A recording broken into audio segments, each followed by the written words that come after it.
Welcome, everybody, to our third Vaccine Center of Excellence event. So we started our first event in British Columbia earlier this week. Yes, last evening we were in Alberta, and now we are covering Saskatchewan and Manitoba. So what exactly is the Vaccine Center of Excellence program about? Well, this is about celebrating the role and impact of community pharmacies on community vaccination programs. Pharmacists have played a phenomenal role and an important role in providing vaccinations against influenza historically, and now as recent with COVID-19 vaccinations. So there's certainly momentum to grow this as a specialty practice to protect patients in the community against vaccine-preventable disease. We're really looking at pharmacies that are focused and invested in growing their immunization capacity, and programs like this and our Vaccine Center of Excellence training course help support that. What is the role of Immunize.io? So my name is Ajit Johal. I'm a community pharmacist, and I'm joined by Immunize.io co-founder, pharmacist Mark Zhao. And the role of Immunize.io is to basically focus on education access and awareness. We're a BC not-for-profit organization, started in 2018, and we have the lofty mission statement of taking our best shot at immunizing the world. And what we do is we facilitate education, awareness of vaccinations to organizations like patient advocacy and employer groups, but we also want to facilitate access to partner pharmacy locations. What better way to get patients vaccinated than at their local community pharmacy? Some of the messaging we're talking about to employers and workplaces and health and safety departments is the labor force is aging. So in 1994, less than 12% of the labor force was over the age of 55. This has changed and more than doubled in the next 2 years, where a majority of laborers will be over the age of 50 and therefore susceptible to age-related immune system decline and more susceptible to vaccine-preventable diseases like shingles and pneumococcal disease, as well as influenza. In terms of even younger demographics, it's very important that workplaces cover things like vaccinations because in the current labor shortage, it's very competitive. Everyone's looking at competitive hiring packages. So at least 75% of young workers are willing to jump ship for better benefits. So we really need customized employee benefit packages, and this includes vaccinations. Some of the presentations we have in the coming month, one is to the CPHR group, which is over 250 health and safety and HR departments in the BC and Yukon, talking about the importance of vaccines and managing vaccine-preventable diseases in the workplace. We also work with excellent organizations, national scope organizations like Crosslinks Benefits, looking at helping Canadians and workplaces create healthy spaces. And this includes vaccination programs through community pharmacy partners, such as yourselves. And we're also coordinating a consultative project with Canada Benefits, working on the plan sponsor guide to vaccines. So what is a plan sponsor? It's an employer, union, or organization that offers group health plan to its employees or members. And some of the things we're looking at to highlight is the importance of addressing adult immunization gaps, the variations in provincial funding, so the importance of recommended unfunded vaccines, and of course, why workplaces and employers would benefit from vaccines and why they should cover it for their employees. So this is coming out in the next couple of months. So in terms of some of the questions we are asking employers to help their employees stay up to date on their recommended immunizations, well, the answer to this is certainly all of the above, but really we want to focus on this one key piece that's always been missing, and that is facilitating access to vaccinations with local community pharmacy partners. So if a picture is worth 1,000 words, this essentially sums up the Vaccine Center of Excellence program.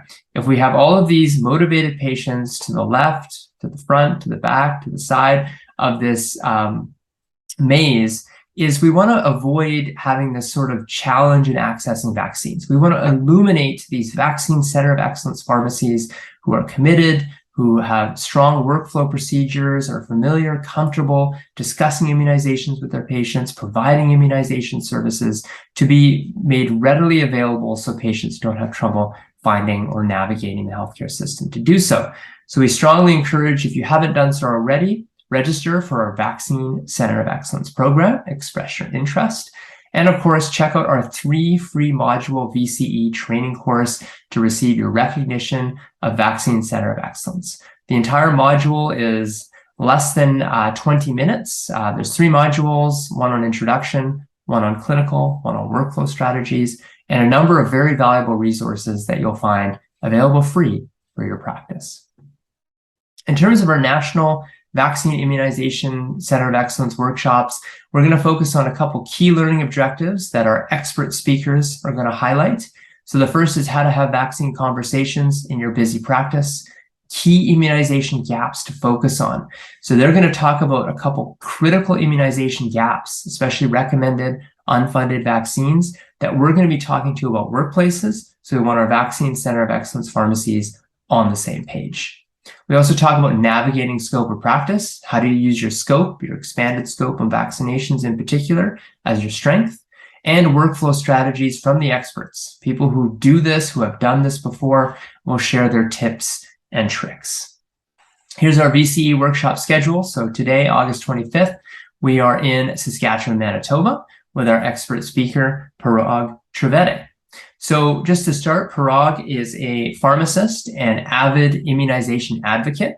He formerly was the manager of a busy Shoppers Drug Mart in Saskatchewan. He now works at Innomar Strategies, and he is a very strong advocate for the profession. So he's the winner of the New Horizon Award, as well as being an active board member on the Saskatchewan Pharmacy Association. So without further ado, I'd like to turn it over to a passionate and very provocative speaker, Parag Trivedi. So this is Parag talking about Immunization Center of Excellence for Saskatchewan, Manitoba.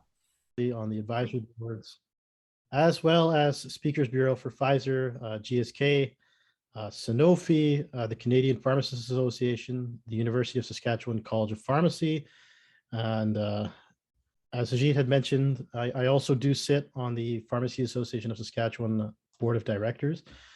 Anything I'm talking about today, of course, is my own professional opinion and does not represent anybody that I may have represented previously. And you can see here, we do have our disclosures of our sponsors today as well. And a reminder about the amazing modules that you can get through VCE and the website there to check out for more information. I see we've got a relatively small group today, less than a dozen people, but that's okay. We'll just keep this a little more intimate. And like I said, at any time, please chime up if you have any questions. Discussions work better, and that free flow exchange of ideas is always a welcome thing. So our objectives today, we're going to appreciate the role of community pharmacies in providing vaccination services. We're going to recognize the scope of practice across Canada. I come at this from the Saskatchewan perspective, where I do have a fairly advanced scope of practice, but not everyone may have that. So just kind of be aware that you do need to follow the rules and your regulations of your jurisdiction. We're going to evaluate any critical gaps in immunization for your community. And we're going to kind of talk about some strategies to kind of help communicate and bridge that gap. By no means would I call myself an expert, but having been in practice now for a little over 6 years at a very, very busy pharmacy, I can definitely tell you, with the right attitude, we can absolutely work this in. It just comes in, like I said, with that good attitude and knowing what you can do within your scope. So why is pharmacy important? I mean, look no further than the last long 2.5 years. Throughout that time, when the pandemic happened and we had our various iterations of lockdowns and quarantines, pharmacies were always there. We never closed our doors. We were always there serving the public and the communities that we are, located in. Whether it was COVID vaccines, seasonal influenza, other routine immunizations, as well as recommended unfunded vaccines, so what we would sometimes call private vaccines. Pharmacies have always been here to do, what many times may seem like unsung and unheralded work, but the lasting legacy that we have been able to provide give yourselves a pat on the back, because it may not always be appreciated, but the work that you have done has a demonstrated impact, and you should be all very proud of the work that you have done and continue to do. As a pharmacist, I kind of pound this into my students when I have them, and even some of the pharmacists that I've had the pleasure of working with, they teach me things, having been in practice longer than I have, but I try and teach them a few things too. Pharmacists pride ourselves on that reputation that we've had basically as long as I can remember, that we are the most accessible, the most trusted source of information in the Canadian healthcare system. Having that open access, even during, staffing challenges, even during the pandemic, is something that we should be very, very careful to hold as a sacred value. We are that repository of information. And sometimes our patients may forget that. Sometimes you may have colleagues that forget that, but you need to be on that cusp. And just by having you in the room today, just as I would say at any of the conferences, whether they're local or national, those are your all-stars that are coming out. So being that vessel, not only that is going to bring that tool out in yourself, you're going to be able to share on this information with your colleagues. So having that ability to be that source of information, whether your patient calls you up, whether they come in to pick up or drop off a prescription, sometimes it's as simple as that small introduction to a vaccine that, hey, did you know about vaccine X, whether it was for flu, whether it was for COVID, whether it was about pneumococcal or shingles, just floating that opportunity and planting that seed and kind of knowing when to push it and when just to kind of hold is a very important ability. So in Saskatchewan, and I do apologize if the graphic is a little bit small there, we have the amazing ability to prescribe for a number of vaccine preventable illnesses. The list is pretty long, but I'm going to go over the big ones here.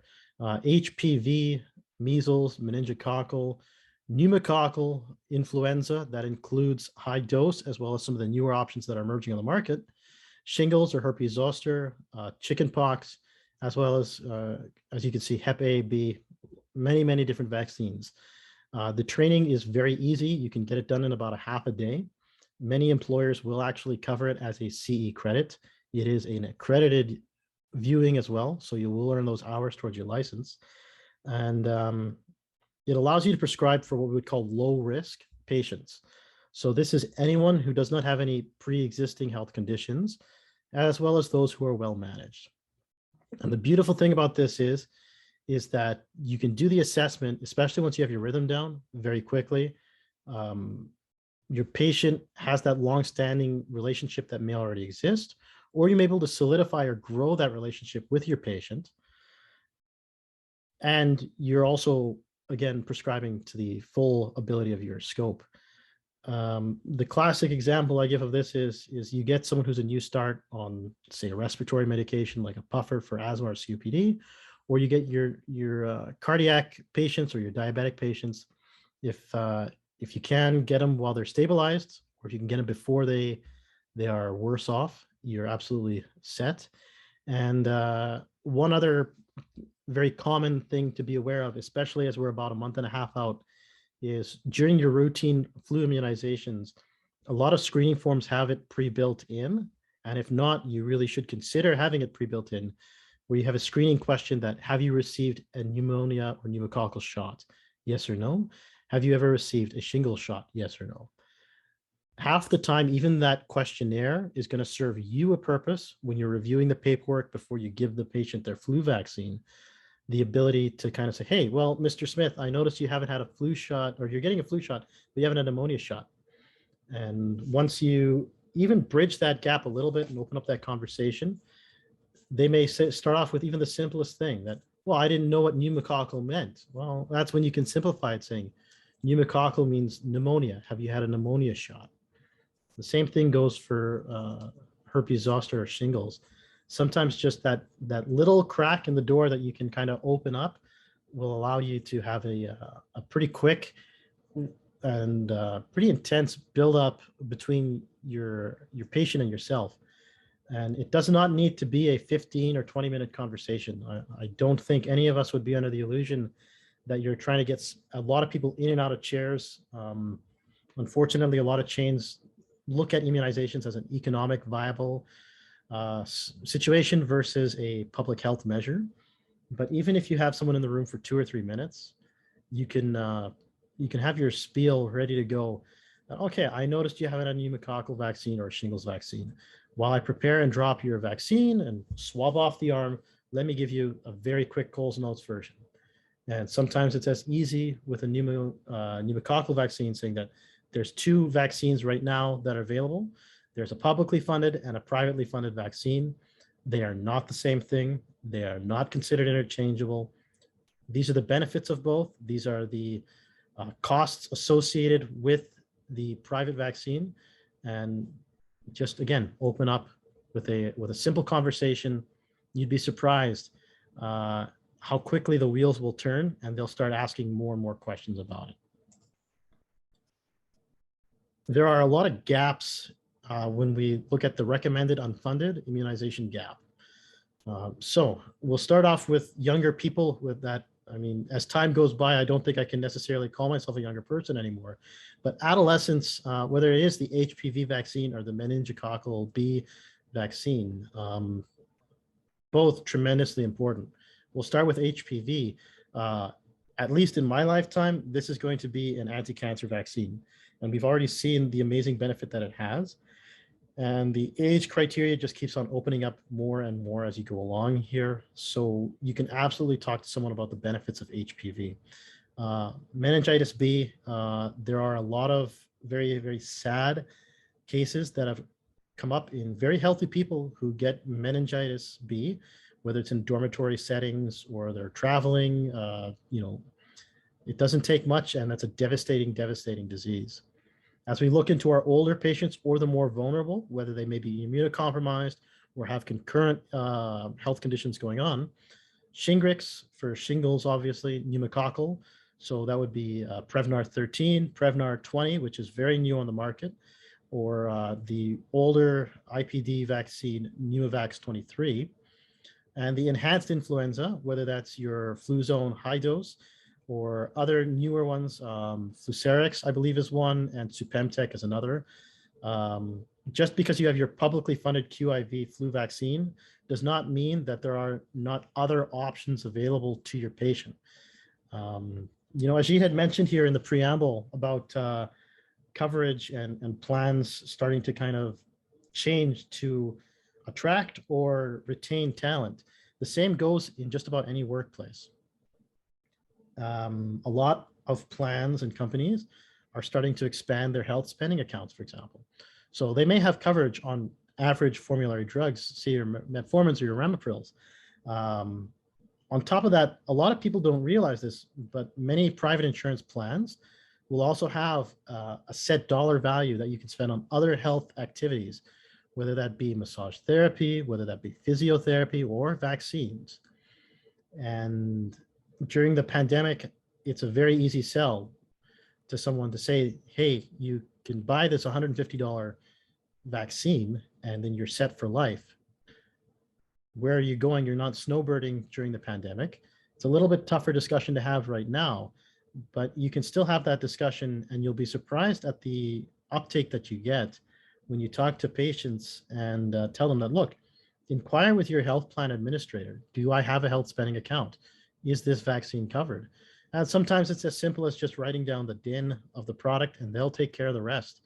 And so that very short interaction, again, can make a big difference. And coming back to the very top here about recommended unfunded, you may have ones that are covered provincially in your jurisdiction, but that may not mean that it is the absolute best for your patient. So you do need to recognize the difference between funded, unfunded, recommended, and indicated. There are 4 words that sometimes may blur together and sometimes be completely opposite. The simplest example I can give you is Prevnar 13 and 20 in Saskatchewan.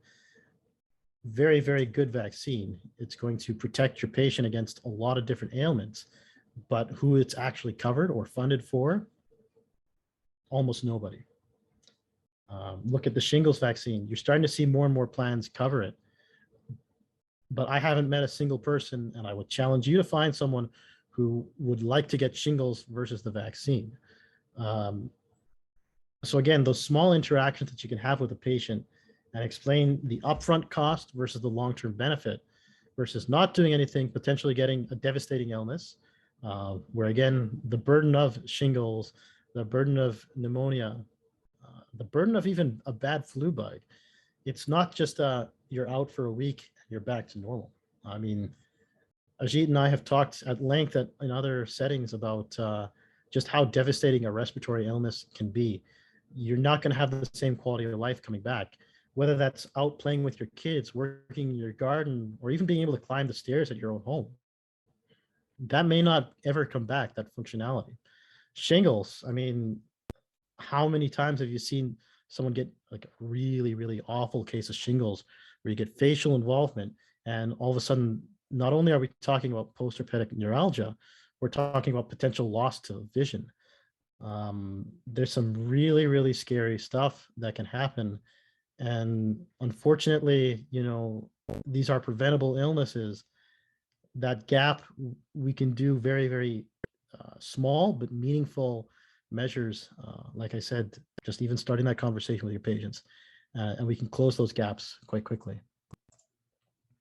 So to get a little more specific, shingles, there are currently 2 shingles vaccines on the market. There's Zostavax, which is a pretty old school subcutaneous live vaccine. And the only time I ever see it now is from a prescriber who has been working longer than I've been alive. And we always have a nice little discussion, a gentle reminder about the newer vaccine, Shingrix, which is an inactivated vaccine, so very low risk to your patient. It has an adjuvant in it, which is going to increase your patient's response and produce a really robust response as well. And the recommendation is that we try and get, you know, people who are over 50. There's a fantastic amount of effectiveness, and the data on this is something wild. We're looking at well over 95% after the first 5 years. So we're talking about some really, really good protection. And you're getting more and more indications that are being expanded for your immunocompromised patients as well. So Shingrix is the one that you really should be dispensing. Like I said, with that exception of that one prescriber, I don't think I've actually seen or even dispensed a Zostavax prescription before the pandemic, so at least 3 years. Reminder about the dosing regimen. It's very simple. It's IM at day 0. And then anywhere from 2 to 6 months later, you give them their second dose. There is an accelerated regimen. I've only heard about it last week, so I might have to defer to Ajit about the specific intervals there. But a really important vaccine. In my current practice at a biologic specialty pharmacy, I always try and get at least that first dose, if not both doses on board, before initiating immunosuppressive, immunocompromising biologic therapy. And again, we're just stacking the deck in our patient's favor by getting the vaccine on board while they have their full immune function. Sometimes you're going to deal with a patient who needs that immunosuppression for a very valid clinical reason. At that point, then you just have to weigh your benefits versus your risks. Maybe wait till they're stabilized and then go ahead and vaccinate. But if you ever have the chance to vaccinate before you're actively suppressing someone's immune system, it's pretty obvious, but get the vaccine on board first if you can. So some conversation pieces about this. How I talk to my patients about shingles, it's pretty straightforward. If I can kind of tell by looking at the patient's census, when I'm either doing a consult or even talking to a patient on the phone, or like I said, even in the injection room, I just quickly ask, hey, I notice you haven't had a shingles vaccine. Is that something you're interested in? And if it is, well, it's very easy for me to say that, okay, I might be a little busy today, but let's set up an appointment. And I'll give the patient my email at work, and I'll say, email me with what your availability is, and then I'll book them in for an appointment. And the assessment for Shingrix is very quick. Are they experiencing an active flare of shingles, or have they recently had shingles? If the answer is yes, then you're going to wait. Otherwise, you're free to vaccinate. And again, it's a very simple talk that, look, shingles, there was even a marketing campaign that shingles doesn't care who you are, that doesn't discriminate. You're going to have shingles, you're going to have shingles. I've seen shingles affect the wealthy. I've seen shingles affect those in relatively poor social circumstances. And no matter who you are or what your background is, shingles is not a fun time. Even what some people may consider a mild case of shingles is still quite painful. So be very upfront about the burden of illness with your patients about shingles, about any of the conditions we're going to talk to about today, and say, look, this is the crux of it. I can give you a shot today, or whenever their appointment is. I can give you your booster a couple months later. And then even if you were to have shingles, you're going to have a significantly less severe course of illness, and your body's going to be prepared to mount a very good defense and a robust defense. We'll talk about it a little bit more as we go along, but the classic example I use is vaccines protect us. They may not stop you from getting the illness, but they're going to make the severity of the illness significantly less.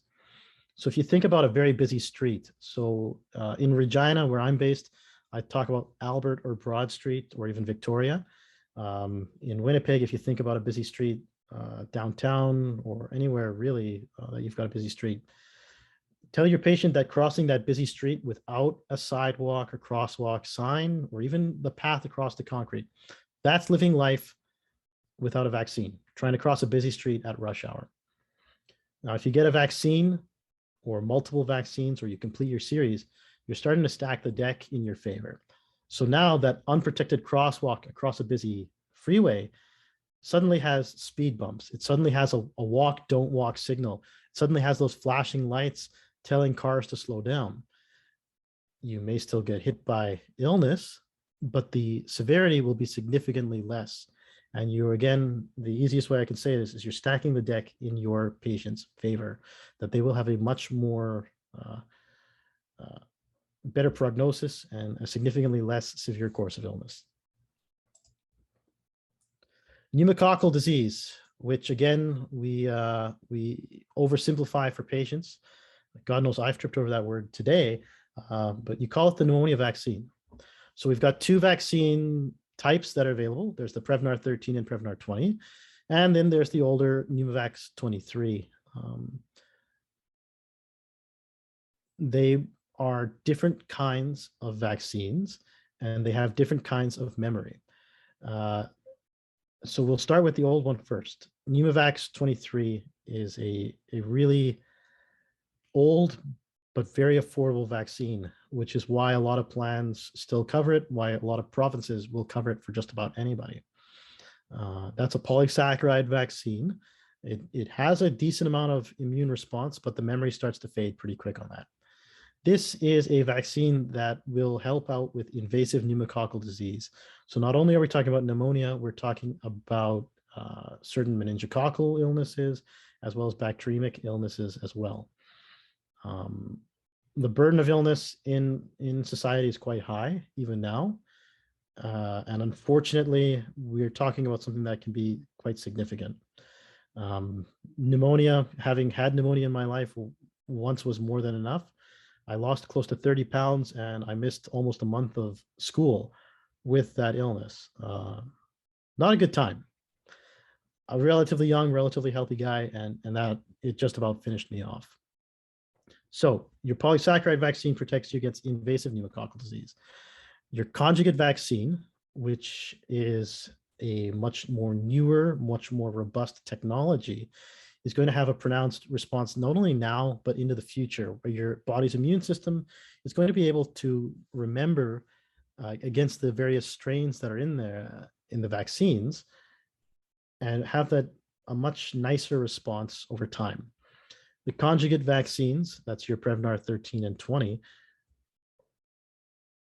will protect more so against what we would maybe call your walking or community acquired pneumonias. As more and more of us start to walk around without masks, you're going to see an uptick in respiratory illnesses, whether it is flu or pneumonia. But both of these vaccines work hand in hand. I cannot stress enough that if you have a patient who has one, you need to make sure you have that other on board. That complement will allow for a much more robust suite of protection for your patients. And I talked about 13, 20, and 23. The numbers at the tail end of these vaccine names are the amount of strains that each will protect against. And there is some sharing, but there are also some very different vaccine subtypes or strain subtypes that are in these vaccines. So again, maintaining that level of protection that both of these vaccines provide is of paramount importance to your patients. Spacing of the vaccines, this is a very easy one to remember. If you have a patient and you're starting them on a pneumococcal vaccine, start them on the conjugates. That's your 13 or your 20, Prevnar 13, Prevnar 20, because then you only have to wait 8 weeks until you can immunize with the polysaccharide, your Pneumovax 23 vaccine. If you were to do it in the other order, where you give the polysaccharide vaccine first, you have to wait a minimum of 1 year. I don't know about you, I can forget a lot in a year. Even 8 weeks, you can forget a lot of stuff in. But between you, your patient, and your software, you're much more likely to have a patient follow up after those 8 weeks. And to kind of rewind a little bit, and this will kind of get into our next slide.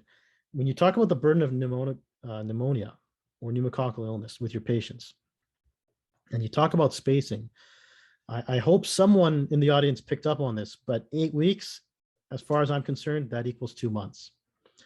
So now, if your patient is, well, I don't want to come in all the time, or how do I keep track of all of these appointments?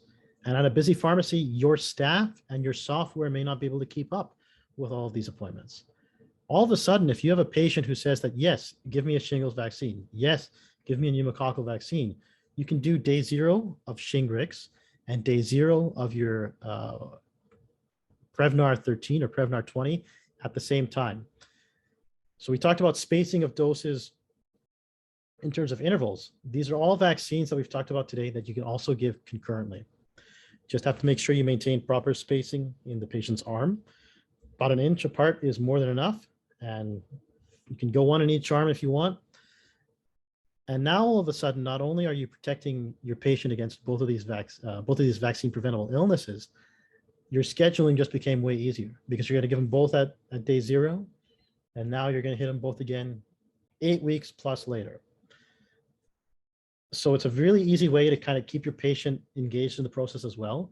You're not going to have a lot of loss to follow up, and it's just more convenient every way you go. I've got a spinny chair that I put my patients in. So in one arm, turn them around in the other arm, and watch them for 15 minutes, and out the door they go. I try and schedule my vaccines. Again, this is just a practice tip, on Thursdays or Fridays, because when you do give a couple of vaccines, whether it is COVID, whether it is pneumococcal, whether it is shingles, you are going to see a potentially higher risk of incidence of side effects. So your adverse effects with most of these vaccines are going to be, well, a little sore, a little tired, a little run down. Give it to them on a Thursday or Friday. I mean, I think it's pretty obvious for anyone who's met me before. When you talk to a patient, you have to know your audience. But with my patients, I try and keep it as low key and as informal as I can. I tell them, look, you're going to have a potentially tough weekend where you might not feel like doing much. So your pharmacist orders are as follows: get your vaccines, go home, kick your feet up all weekend, and binge watch a nice series on Netflix or HBO. I know the new Game of Thrones series just came out. And your patients can even enjoy that lighthearted pearl, if you will, where you can relate to them on a human level, because healthcare is a very serious business. We're going to go off onto a bit of a philosophical tangent, but if you have a bad experience at a fast food restaurant, you're never going to go back there again. And I hate to compare pharmacy to fast food, but if you have a bad experience at a pharmacy, your patient might not come back again. If you're able to kind of have a friendly and very open, engaged conversation with your patients and be there for them, where it's not just this kind of draconian professorial thing where take this medication with food 3 times a day, take this shot and you won't get sick.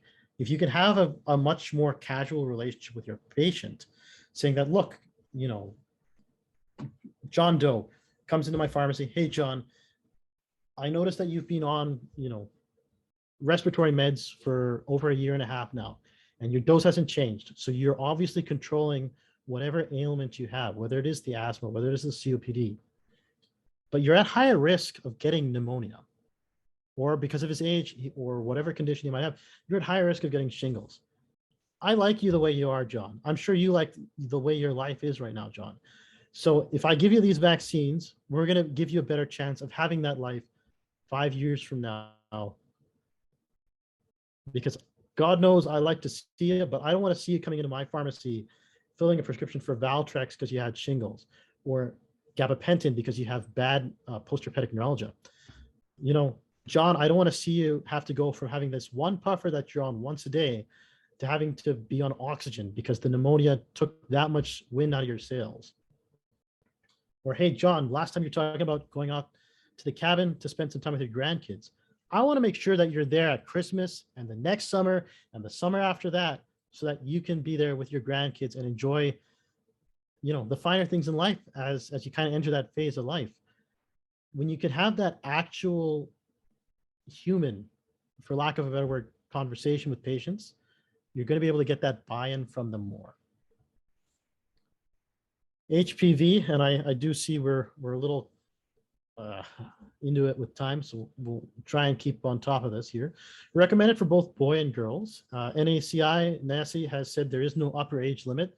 So as recently as a couple of weeks ago, I gave someone who was 48 a HPV vaccine. And like I said, an anti-cancer vaccine in my lifetime. That's really exciting. So yeah, some patients may think of it as the genital wart vaccine, and that's fine. But if you talk to them about it in a very straightforward manner, that it's actually not just that, there are significant benefits to this vaccine, all of a sudden you're going to get that buy-in not only from your younger crowd, but your older crowd.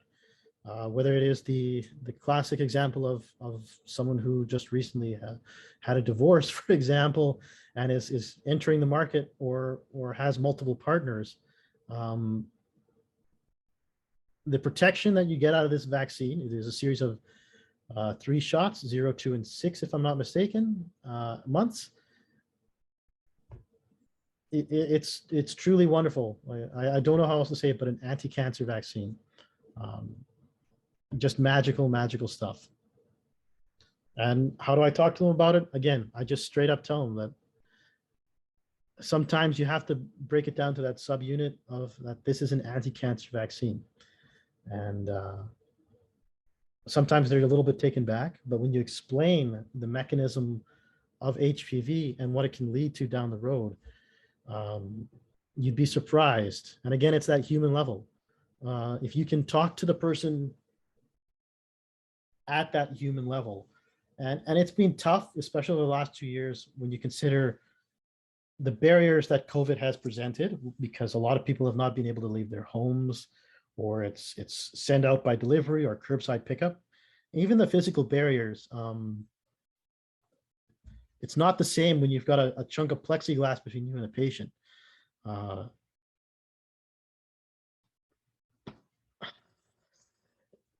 The staffing shortages have been tough as well, but if you can get out from behind the counter, even for a minute or two, to talk to your patient in the aisle, in a counseling room, whatever, it restores that human connection, something we've lost over the last 2 or 3 years here now. And when you talk to someone on a human level, it's so cheesy. It's rewarding not only for your patient, but it's rewarding on a professional side as well. When you can see that uptake and you can see the true magic and impact that you get, that's one of the reasons I became a pharmacist, when you can actually have that relationship with your pharmacy patrons.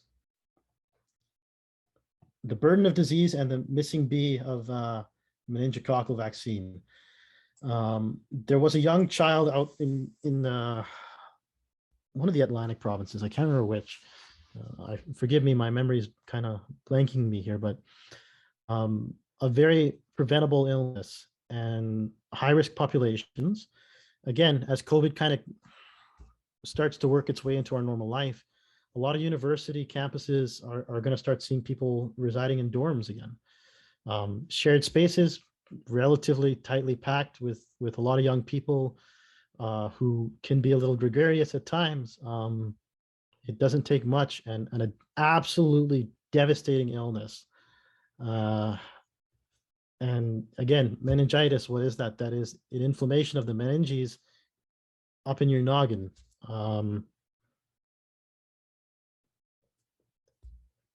Fatal if not treated properly. And for what? Something we can prevent.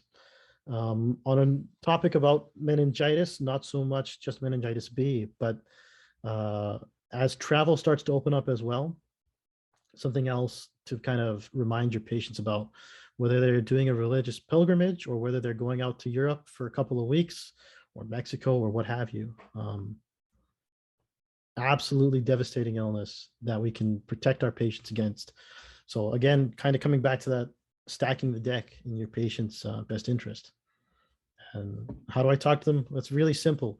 In the next couple of weeks, you're going to see an uptick of transferred prescriptions as people move in to the university near you and start to get their prescriptions filled closer to you. So when you see your patients that fit into that age group or may be at higher risk, having that simple talk with the patients at the till, saying, look, I know you've been on whatever medication you're picking up today, but I got to ask, have you been vaccinated against this? It feels kind of weird to say this, but kids these days are much more in tune with their technology. So a lot of them will have access to their records right on their phones. More and more provinces have their vaccine records available through citizen health viewer accounts, where they can actually access their EMR remotely on a phone or on their laptop or what have you. In Saskatchewan, we do have access to Panorama as well as EHR Viewer, where you can actually pull a patient's vaccine history. It may not always be the most thorough picture, but it allows you to develop an idea of what your patient has. So in Saskatchewan, if you have an active health card and you're my patient and you say, hey, Parag, can you check out, I can't remember if I had a pneumonia vaccine. I can't remember if I had a meningitis vaccine. You can definitely take a peek and you can develop a much more robust picture of what your patient might have or not have. And that helps you inform your decision in what to educate your patient. And ultimately your patient then has that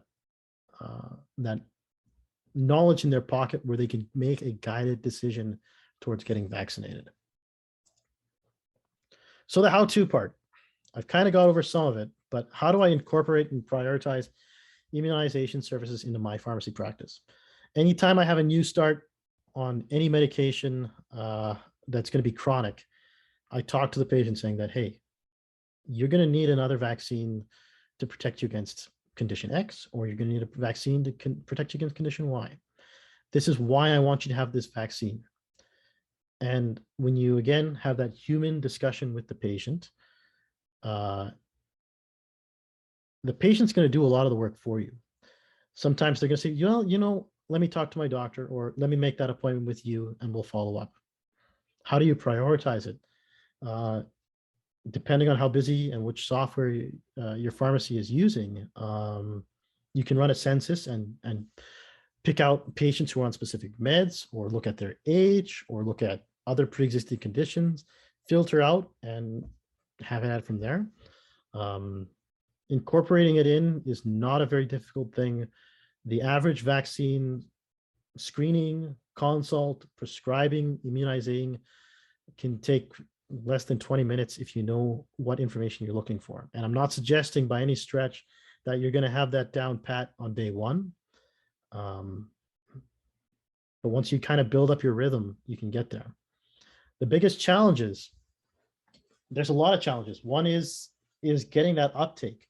When you have a busy practice, you may not always have time to spend 20 minutes with a patient just at that initial first contact with a patient. Instead, what I recommend patients and prescribers do is just start the conversation. Just say hello and then introduce yourself, introduce your team, and say that this is why I want you to have this vaccine. I'm not saying come into the room and I give it to you right now, although if they're into that, go for it. But just float the option that this is something that may benefit you. This is why I want you to have it, and this is your list of list of benefits, and the list of cons is usually just financial, and there are ways around that. And again, if you look at a busier setting, you may not have time all the time to have that chat with a patient, but you're not the only person in the pharmacy. And this is where your team is going to be really important, whether it's other pharmacists, whether it's your registered technicians or pharmacy assistant staff. I always try to keep a stack of brochures for whatever vaccine I can get them for, and say that, hey, if you see a patient who's coming in filling puffers this week, I want to give them a Prevnar brochure. If you see a patient who is over 60 on Seniors Day, my former employer used to have a Seniors Day every Thursday, give them a brochure for Shingrix and just say, hey, John Doe, Jane Smith, this is a little bit of information here. If you have any questions, ask one of us and we'll get you an answer. So now not only have you taken that burden of knowledge from yourself and spread it among your staff, your contact is that brochure that goes in the bag with the information. Somewhat tangentially, when I'm prescription checking, I keep a stack of brochures next to me. I'll staple my card right to it, and I'll just write a quick thing if I know the patient is one of our regulars, saying that, hey, see me. And if I'm not there, I know they're going to come back. And again, that's that human relationship that you're not going to build right all at once, but if you start and that kind of rapport is built, you'd be amazed at what you're going to get out of it. The other challenge is very simple, and that's funding. And when you talk to a patient about the cost of illness versus the cost of a vaccine, you'd be surprised. So not only are we now talking about the human cost, where your patient is going to have that significant decrease in quality of life, you can talk to them if you have someone who's a numbers guy. I had an accountant that I used to serve all the time, and he was always on the fence until I kind of talked to him about the money side of it. And I said that, look, a hospitalization for pneumonia is going to cost about 7 to 10 days of hospital time, excluding medications and just your physical being in the hospital. You're looking at about 20 grand of taxpayer dollars. And his eyes opened up. He said, 20 grand and 10 days of lost productivity.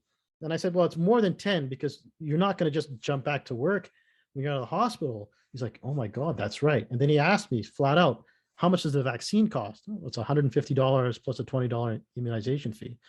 And that just kind of clicked for him. I was like, well, why isn't everybody doing this?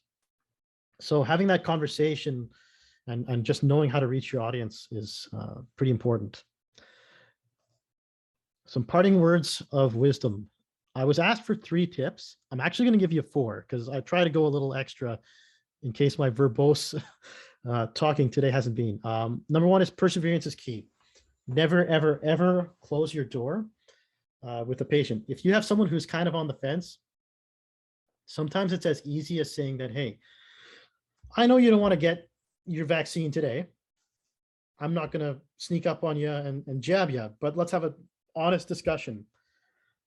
On a scale of 1 to 10, where are you? And this is the same smoking cessation talk, you just adapt it for vaccines. On a scale of 1 to 10, where are you on wanting to get a vaccine or not wanting to get a vaccine today? And they said, well, I'm about a 5. I said, okay, humor me. Give me one reason why you don't want to get a vaccine. Sometimes it's something really, really silly. Well, I don't want to be run down for a couple of days. Okay, Tell me when you've got a weekend with nothing coming up and we'll do it. Sometimes it's, well, I'm not sure about the cost. Well, this is the DIN for the vaccine in question or the vaccines in question. If you want, contact your plan, find out if they cover it. Or if you want, I can run a test claim sometime in the next day or so here and find out about it. I'll get back to you about the price. Sometimes it's more serious. Well, I'm not sure if the vaccine is going to work. Well, you can have that discussion. And even if you can budge the needle a little bit, so instead of a 5 out of 10 after having that conversation, maybe they're a 4 out of 10, maybe they're 4.5, maybe they're a 3, doesn't matter. You budge that needle a little bit and keep on your patient. So just about every pharmacy software has a notes function. So I've gotten in the habit of saying, talk to patient X. This was his biggest concern. We're going to address it the next time he comes in. And so the software I currently use, Kroll, has a flag option where it'll pop up on a patient's profile. So I have those flags built into the patient's profile saying, hey, on August 25th, I talked to John Doe. He says he was worried about the cost and worried about the side effects. Today, we talked about cost and side effects. So we got that 5 down to a 3. His next concern was about finding the right time to get it done. So on his next fill, let's remind him, hey, John, I got you there about those points here. When can we get you in? Number 2, involving your team. I mean, I've said it fairly clearly, I believe, but I'm pretty stubborn and foolhardy, but I'm not stubborn and foolhardy enough to think that I can do everything on my own. Just involve your team and say, hey guys, look, this is the benefit of getting your patients vaccinated. I may not know this patient from the next, but you may have that connection because you're the point of contact at the drop-off counter or at the pickup counter. So if you see them and if they're not sure, give them a brochure, have them talk to me or one of my colleagues, give them my card, and just kind of, again, build that relationship with your patient. Number 3, opportunities are everywhere. It's not just your low-hanging fruit. Well, anyone who's over 65 should get this. Anyone who's over 50 should get that.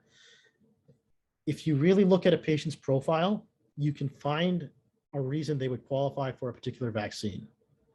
So it's very, very important that you never, ever kind of close your eyes or block out particular patient groups. Pharmacists, we all have that same personality where we kind of focus on tunnel vision a little bit, but open your eyes a little bit more and you can kind of see what you get. And that'll lead into tip number 4. I'm going to try the annotate function here. We'll see if it works or not. I'm going to turn off my camera so you don't see me typing it, but are we typing it? Well, I should change the color of the text, perhaps. If it's going to let me. I don't know if it'll let me.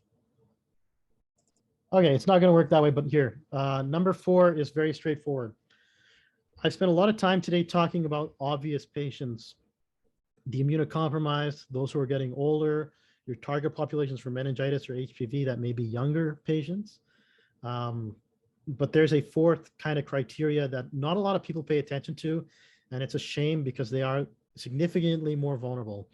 And that's anyone who has any socioeconomic issue. Now, that could be that they're down on their luck and that they're living in a shelter. Think about that for a minute now.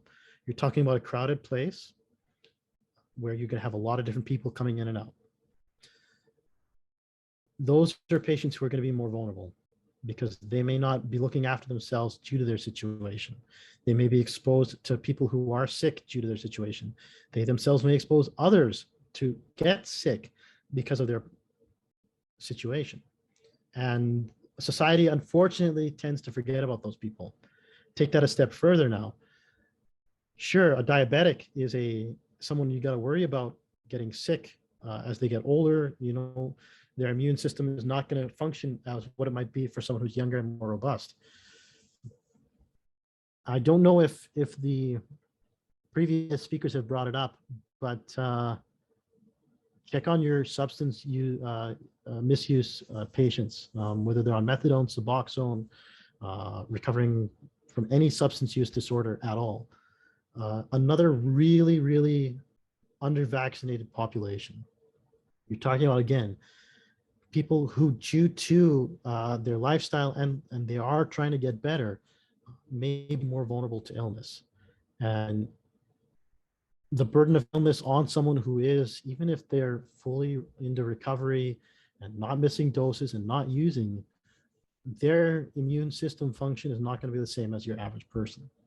So now we're really opening our eyes to not only patients that we typically think of, asthma, COPD, cardiac issues, diabetes, but these underserved and unfortunately marginalized populations are going to be very vulnerable to these illnesses as well. And I mean, in some ways, a priority group that is never given the right priority. So I would suggest that you always look at those guys as well, because I don't think it's a secret that there are a significant amount of Canadians who are struggling, with socioeconomic or substance use disorders. But the question needs to be asked that, are we protecting them against all things, or are we just protecting them against the substance use disorder, or are we just protecting them against certain things? We as a society have to be there to protect all of our patients. And like I said, a marginalized group that does not get the love that they need and deserve, they are our fellow human beings after all. So do keep your eyes on those populations as well.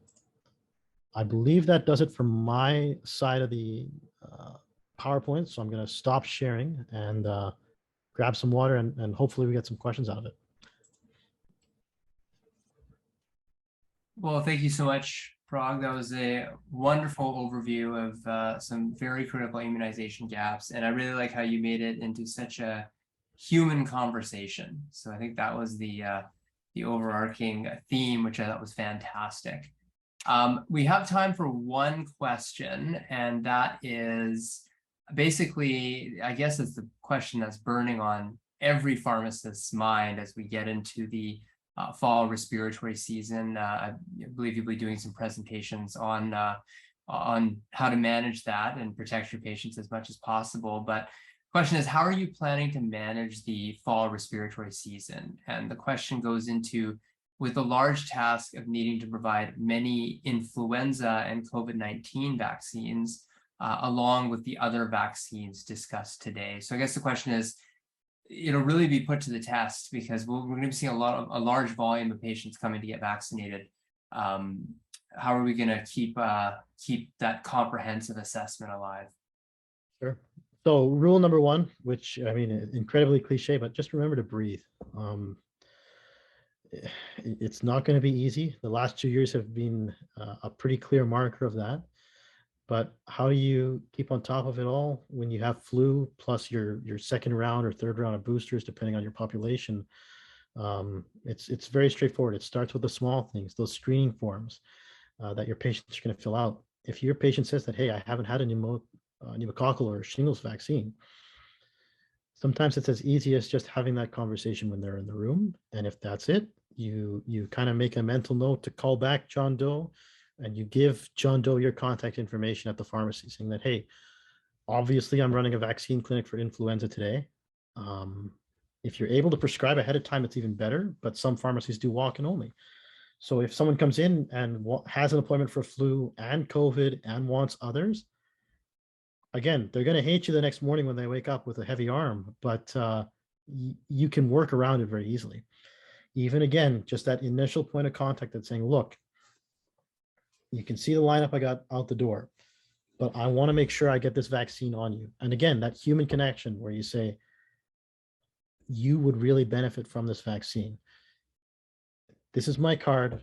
I'm going to be in, next Wednesday, not doing vaccines. Someone else is doing the vaccines on that day. Call me, set a reminder in your software to call your patient too, and just say that, look, if we chat, we can kind of go one step further. And again, just having those multiple on-ramps for your patient to kind of join in, and then steering them to kind of think about it and give them the information that they need. you'd be surprised. At the risk of rambling on, I keep a stack of brochures in my injection room as well. So as I'm giving them their, their influenza or COVID shot, I have my brochures at the ready. And I'll just say, here's my card, here's these brochures. Just think about it and give me a call.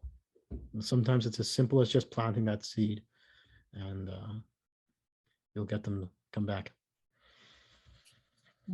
I definitely agree. I think just getting the appointments kind of teed up in advance, if they do want other vaccines, co-administration is your friend. And if all else fails and you're super swamped, to just go to those brochures and get them coming back a little bit later. So that's definitely what I'll be doing this coming fall. So thank you for your excellent presentation and words of wisdom. And thank you to all of you for tuning in this evening, and wishing you a fantastic evening. And hopefully you'll take some of these excellent tips and have those very, human conversations about protecting patients against the burden of vaccine preventable disease. So thank you, Parag.